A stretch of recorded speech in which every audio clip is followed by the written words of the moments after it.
Alright mga idol, magandang araw sa ating lahat. Pag-usapan natin ito si Kiko Pangilinan. Mas concerned si Kiko Pangilinan sa mga nangyayari sa Taiwan kaysa nakawan ng bilyon-bilyong pisong pera ng Pilipinas. Wala siyang imik sa mga nangyayari ngayon sa flood control, sa lahat ng mga controversial ngayon, sa lahat ng skandal ngayon. Walang imik si Kiko Pangilinan, pati si Bam Aquino. Tahimik sila. Pero sa nangyayari doon sa ibang bansa, ang ingay nila. Concerned sila doon. Kasi doon may pakinabang sila. Kunwari, nagpakitang tao sila na magaling sila sa ganitong bagay, nagpaawa sa tao.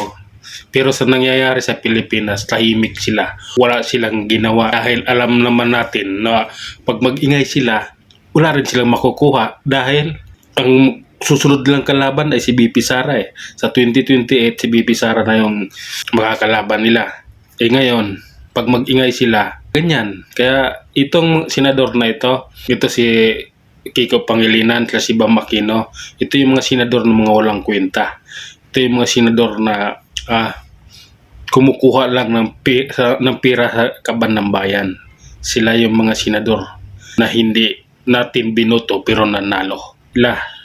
Marami sila na nandiyan dyan na hindi natin binoto pero nanalo dahil sa kagagawan ng COMELEC ngayon. Sa 2028, iboboto niyo pa ba ito? Na mas concerned sila sa nangyayari sa ibang bansa kaysa sa ating bansa. Mas nag-iingay sila sa nangyayari sa ibang bansa kaysa nangyayari dito sa Pinas. Mas pinapaboran nila ngayon yung ibang bansa kaysa sa Pilipinas dahil ayaw nilang magsalita sa nangyayari ngayon ni Marcos dahil ayaw nila na si BP Sara ang makinabang sa lahat ng pag-iingay nila. Kaya ito, ganito tayo ngayon. Itong mga senador na ito, maputang ina nyo, sinong bumuto dito? Basta ako, hindi ako bumuto rito. Si Bam Aquino, hindi ko binuto. Sino pa nandiyan dyan? Si Lito Lapid, hindi ko binuto yan, putang ina. Wala namang ginagawa yung hayop na yan dyan. Dahil sa Batang Quiapo, pinapanood nyo, buto kayo ng buto ng mga senador na tanga. Putang ina nyo kasi, hayop kayo. Sa susunod, wag kayo bumuto ng walang ginagawa sa gobyerno ha. Mga animal to mga bumuto sa mga ito. Tulad itong hayop na ito. Diba? Puro ka plastikan yung pinagagawa nito. Pahigop-higop ng sabaw. Di naman tumama yung labi doon sa sabaw. Kalukuhan yan, diba?